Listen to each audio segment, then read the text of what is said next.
Guys, first off, a rational expression is, it's basically a fraction where the numerator or denominator in this case have polynomial expressions. And in this case, guys, these are just a few examples of what a rational expression is. Once again, you either have a polynomial on the numerator or denominator, or you could have them in both. Now, in this case, guys, whenever we're working with rational expressions, we do want to go ahead and check for any values that are going to be excluded in this case. So let's go ahead and write it here, excluded values. Now, in order for us to determine if we have any excluded values, we actually have to make our denominator in this case equal to 0.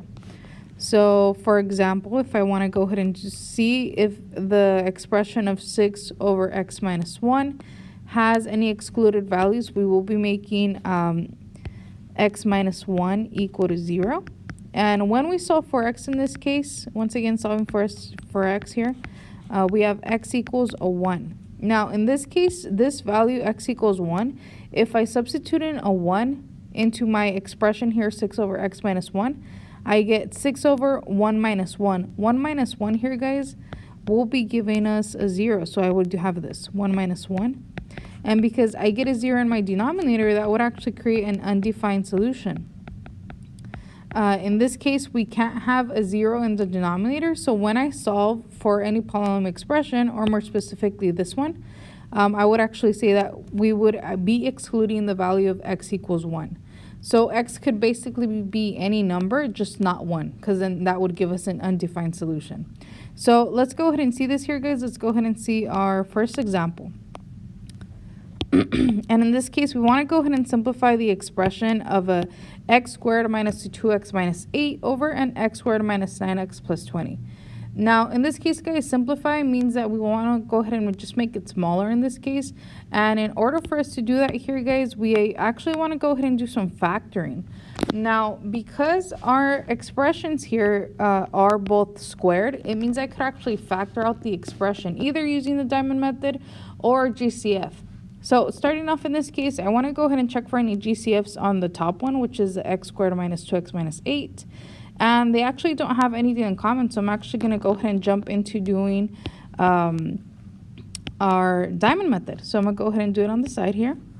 So diamond method. Now, once again, guys, if you recall, diamond method is based on the product of a times c, and we have b. Now, a in this case, guys, is based off our equation of quadratics, which is an ax squared plus a bx plus a c. So a in this case is a number in front of the x squared, which in this case is a 1. B is a number in front of the x, which is a negative 2. And c is a number in front of, or actually the constant, the number that's by itself, which is negative 8. So this is how we actually build up our diamond method here. This is how we build it up. So in this case, a times c is going to give us negative 8, and b is negative 2. So how this works in this case is we want to go ahead and find two numbers that multiply to the top and add to the bottom. So two numbers that multiply to negative 8 and add to negative 2 are going to be negative 4 and positive 2. Negative 4 times 2 is negative 8. Negative 4 plus a 2 is negative 2. Now, because our a value here is a 1, guys, we're actually going to go ahead and just write our binomials here. So we're going to use those to write the binomial. And we have, in this case, x minus 4 times x plus 2.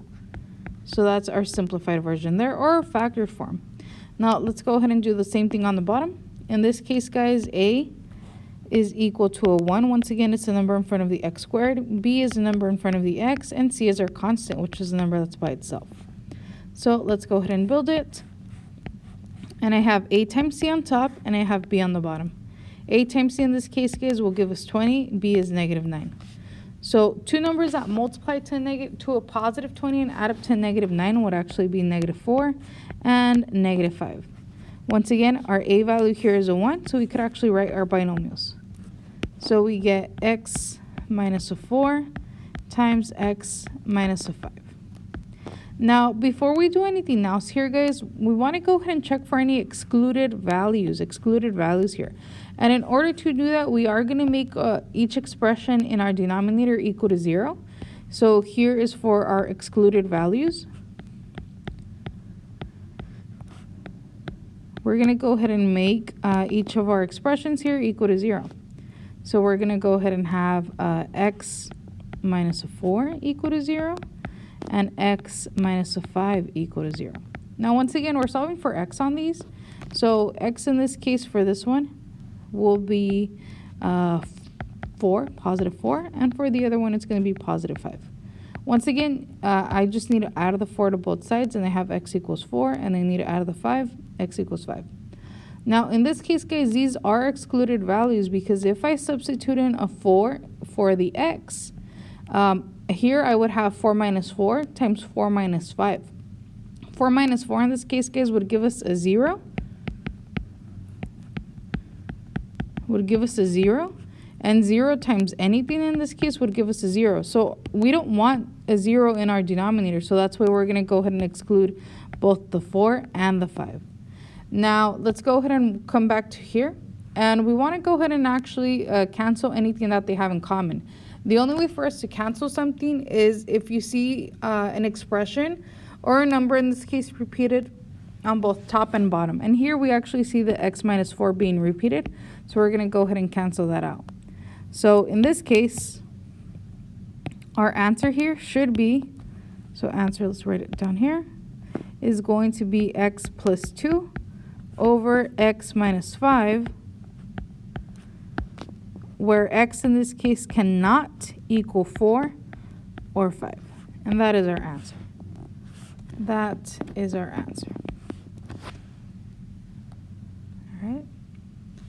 So that's our answer there. Now, let's go ahead and see the next one, guys. Here is example 2.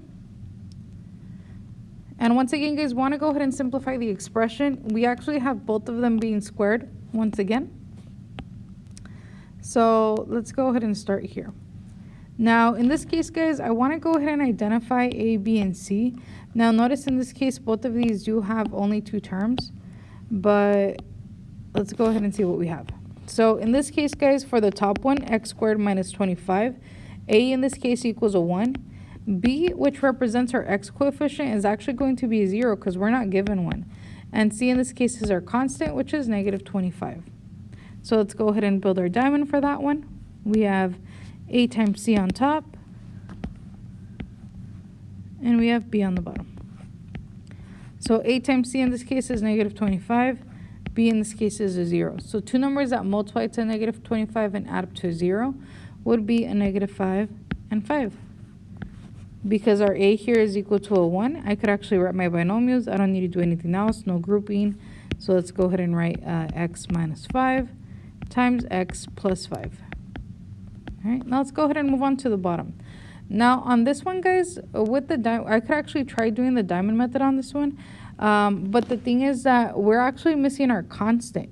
Now, whenever you have these here for the diamond method, you actually need A and C. We don't really need B in order to do the diamond method, but in this case, you do need C. So here we're actually missing C, so we're not going to use the diamond method for that one. We're actually going to go ahead and do GCF here. So we'll do it on the bottom here, GCF for 5x and then negative x squared. So in this case, one thing that they have in common would be the x. But in this case, guys, since my leading term or my leading term here is a negative, instead of me factoring out a positive x, I'm actually going to factor out a negative x. And factoring out a negative actually just switches the signs of our expression. So in this case, that would be a negative 5 plus an x. And once again, factoring is more or less division. So if you have an x squared and you factor out an x, you're only left with an x. And you have a 5x and you factor out an x, you only have a 5. But once again, we factored out a negative, so they switch signs. So this goes on top, on the bottom, I mean. So we have a negative x and then negative 5 plus x. Now, once again, let's go ahead and check for any excluded values. So let's go ahead and do it down here. Excluded values. And we're going to go ahead and make each of the expressions here equal to 0. So on this top one here, x in this case will be equaling 0. I will be dividing by a negative here, so that actually just still stays a 0. And negative 5 plus x, if we make that equal to 0 here, we're going to have x in this case equal to a positive 5. So these are actually the values that are not going to be included in our final answer. Now, coming back to this here, guys, we want to go ahead and check if they have anything in common. And in this case, I could actually rewrite negative 5 plus x as x minus a 5. And if you see here, these two are actually the same. So we're going to go ahead and cancel them because they're the same, just written differently. So our final answer here, guys, should be x plus 5 over x. The negative, I'm going to go ahead and bring it to the front, where x in this case, guys, cannot equal a 0 or a 5. And that, guys, is our answer. That is our answer.